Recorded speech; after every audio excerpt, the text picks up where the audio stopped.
সাবেক প্রধানমন্ত্রী শেখ হাসিনাকে প্রধান অভিযুক্ত করে আন্তর্জাতিক অপরাধ ট্রাইব্যুনালের গুমের অভিযোগ দায়ের করেছেন ইউপিডিএফ নেতা মাইকেল চাকমা। সকালে ট্রাইব্যুনালে চিফ প্রসিকিউটর মোহাম্মদ তাজুল ইসলামের কাছে মৌখিকভাবে এই অভিযোগ দায়ের করেন তিনি।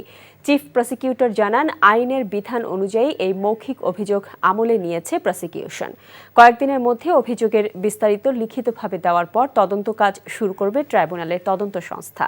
আলোকচিত্রী ডক্টর শহীদুল আলম ও তার সহধর্মিণী অধ্যাপক রেহনুমা আহমেদকে সঙ্গে নিয়ে সকালে ট্রাইব্যুনালে যান মাইকেল চাকমা। তার অভিযোগ, 2019 সালের 9 এপ্রিল রাজধানীর কল্যাণপুর এলাকা থেকে তাকে তুলে নিয়ে যাওয়া হয়। এরপর থেকে 5 বছর 4 মাস কয়েক জায়গায় তাকে গুম করে রাখা হয়। সাবেক প্রধানমন্ত্রী শেখ হাসিনা ও আওয়ামী লীগের বিরুদ্ধে বক্তব্য দেওয়ায় গুম করা হয় বলে দাবি মাইকেল চাকমার। শেখ হাসিনা যে 2013 সালে খাগড়াছড়িতে একটা সমাবেশে গিয়েছিলেন, নির্বাচনের সমাবেশে, তো ওই সমাবেশের দিনে একটা আমাদের ছাত্র সংগঠনের পাঠশালা পরিষদের একটা অবরোধ ছিল। এই অবরোধ থাকাতে সেদিন তার সমাবেশ 2টায় শুরু হওয়ার কথা থাকলেও কিন্তু লোকজন উপস্থিতি কম থাকায় 4টার দিকে শুরু করতে হয়।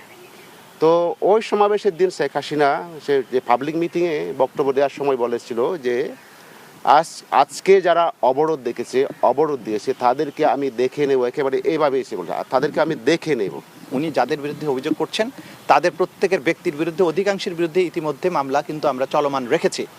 এর সাথে যদি অতিরিক্ত কোনো ব্যক্তির সন্ধান পাওয়া যায় সেটাও আমরা তদন্ত করে দেখব। কিন্তু গুমের ব্যাপারে ওভারঅল বাংলাদেশে যতগুলো গুম হয়েছে সবগুলোর ব্যাপারে আমরা মূলত একটা সূত্র ধরেই চালু করব। পরবর্তীতে নেসেসিটির আলোকে ব্যক্তি বিশেষে ভাগ ভাগ করে যদি প্রয়োজন হয় তাহলে ভাগ ভাগ করে তদন্ত হবে, যদি একসাথে তদন্ত করার দরকার হয় একসাথে হবে, সেটা পরিস্থিতির উপরে নির্ভর করবে। Double million offer Walton fridge কিনে পেতে পারেন 20 লক্ষ টাকা, রয়েছে কোটি কোটি টাকার নিশ্চিত উপহার। ভালোবাসার প্রথম শর্ত বিশ্বাস, যেটা আমার প্রতি কখনোই তোমার ছিল না। আমি তোমাকে বিয়ে করতে চেয়েছিলাম। চেয়েছিলে আমার ইচ্ছেগুলোকে গলা টিপে হত্যা করার পর।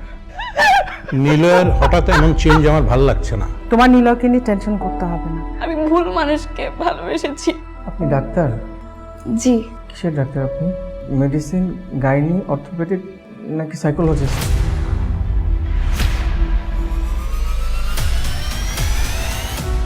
ভাইয়া খুব ইন্ট্রোভার্ট। ভাইয়াকে নেশার জগৎ থেকে ফিরিয়ে আনতে হবে। আমার মনে হয় কি তোমার রেগুলার অফিসে বসা উচিত। সব তোকে সামলাতে হবে। এরকম কেস না দিন দিন বেড়েই চলেছে। আপনি কি আমার উপর রেগে আছেন? পৃথিবীতে কারো উপরে আমার তেমন কোনো রাগ নেই। নিলয় যেন কোনো রকম সিন ক্রিয়েট না করে। আপনি কি সব ভুলে থাকতে পেরেছেন? প্রেম এবং ভালোবাসা খুব পবিত্র, সস্তা কোনো কিছু না। আমি তোমাকে হারাতে চাইনি প্রীতি। Love is not enough in the world.